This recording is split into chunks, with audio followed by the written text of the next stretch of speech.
Vous êtes bien sur Fadjet et vous êtes en train d'écouter Menu étudiant et ça tombe bien puisque vous êtes étudiant, vous avez peut-être, vous êtes dans votre deuxième année, vous savez pas quoi faire après. J'ai peut-être la réponse pour vous car nous recevons la licence pro communication publique et outils numériques. Pour nous en parler, nous accueillons Vanessa et Juliette. Bonsoir. Bonsoir. Comment allez-vous? Ça va très bien. Oui, merci de nous recevoir. Avec grand plaisir. Alors justement, vous allez nous parler de cette licence pro. Alors, communication publique et outils numériques, qu'est-ce que ça veut dire? Beaucoup de choses. Communication publique, ça veut dire déjà, par exemple, travailler dans une mairie, informer les citoyens, ou alors faire des campagnes de prévention. En fait, c'est tout ce qui touche à l'intérêt général.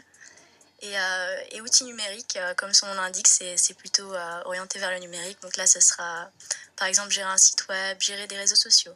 D'accord. Alors qu'est-ce qu'on apprend justement concrètement dans cette licence? Beaucoup de choses.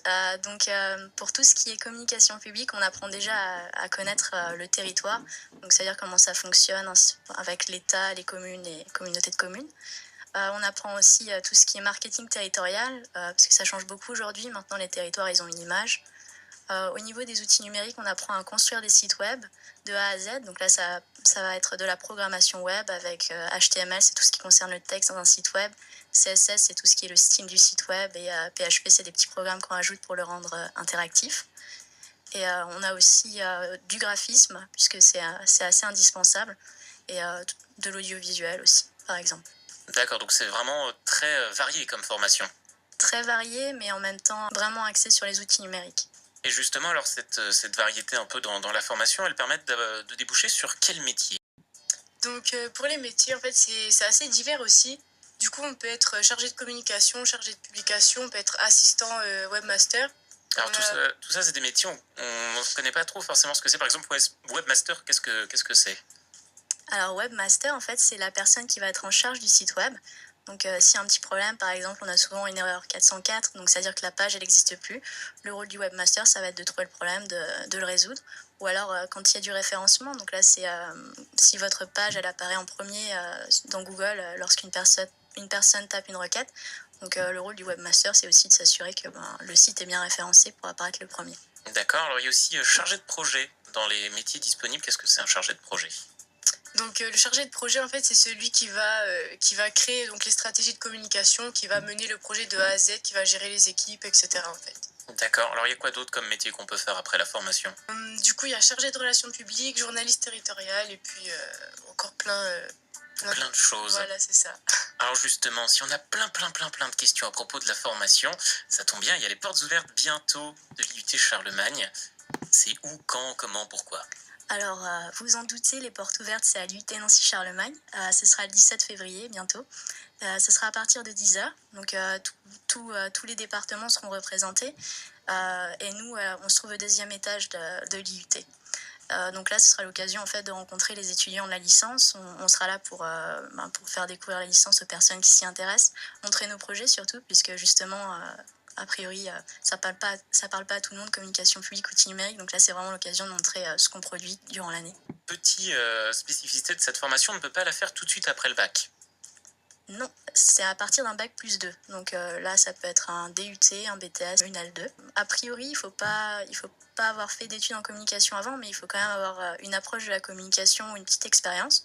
Donc là, ça pourrait être avoir son propre site internet, savoir comment communiquer, peut-être avoir eu un engagement auprès d'une association. Enfin, en tout cas, il faut avoir une idée de ce que c'est. Et il y a donc plusieurs types de formations qui sont proposées. Ouais, du coup, il y a formation initiale, donc ça, c'est quand on continue la licence directement après un bac plus 2. Sinon, il y a formation continue, donc il y a deux cas de figure. Le premier, c'est si on a cessé nos études pour trouver un travail et ensuite on décide de les reprendre. Ou également si donc on est salarié dans une entreprise et qu'on souhaite faire une validation des acquis. Pardon. D'accord, et il y a aussi de l'alternance. Ouais, donc on n'en a pas malheureusement cette année, mais c'est possible de faire cette licence en alternance, donc avec un jour par semaine en entreprise et puis le reste à l'école. La formation, elle est sur un an. Est-ce que c'est une grosse année? Est-ce que c'est excessif? Je dirais pas excessif, mais je dirais intense. Mais c'est très intéressant aussi, puisque le but de la licence professionnelle, c'est pour nous d'être vraiment prêts sur le marché du travail à l'issue de la licence. Donc on a énormément de projets à gérer en même temps. un grand projet, le projet Tutorelon. Donc, par exemple, cette année, on doit créer un site web de prévention nationale sur la maladie de Lyme. Donc ça nous prend beaucoup de temps et en parallèle, on a d'autres petits projets. Donc par exemple, par petit groupe, on doit gérer pendant 2 semaines la communication de la licence. Et pour vous aider à vous préparer aussi pour le monde du travail, il y a un stage. Exactement. Ouais, donc le stage, il dure 15 semaines en fait, 3 mois et demi. Et donc on est obligé de le choisir dans une institution publique. Donc ça peut être en mairie. Enfin moi personnellement, je vais le faire à la base aérienne à Saint-Dizier. Donc voilà. Les choix sont vastes, on va dire. Et du coup, c'est super bien parce que c'est vraiment, on est plongé dans le monde professionnel pendant très longtemps. Contrairement à par exemple la fac où c'est seulement 6 semaines de stage, là, 15 semaines, on a vraiment le temps d'apprendre beaucoup de choses en fait. Et de profiter. Alors, en préparant l'interview, vous m'avez dit c'est la meilleure formation. Alors, expliquez-moi pourquoi. Exactement. Déjà parce que les enseignants sont merveilleux. On Ça, c'est a... pour avoir des points sur la moyenne, hein, on a bien Chut. compris. Non, mais on a quand même beaucoup d'enseignants professionnels. Donc à la base, ils sont pas forcément enseignants, qui travaillent tous dans des domaines très intéressants. On a un prof de communication publique qui venait de Paris pour nous faire cours. Donc ça, c'est vraiment chouette. Mais surtout, il y a une douzaine de licences professionnelles en communication en France. Et en fait, la nôtre, c'est la seule qui est spécialisée en communication publique et outils numériques. Donc c'est vraiment génial. Alors, justement, outils numériques, rassurez-nous, vous passez pas toutes vos journées sur Facebook. Si seulement. Non, malheureusement. Non, on passe surtout beaucoup plus de temps à justement savoir comment créer un site web parce que à la base, c'est beaucoup de personnes qui sont issues de la communication. On n'est pas des programmeurs nés. Donc on a beaucoup de temps sur ordinateur, mais pas le temps de flâner sur Facebook.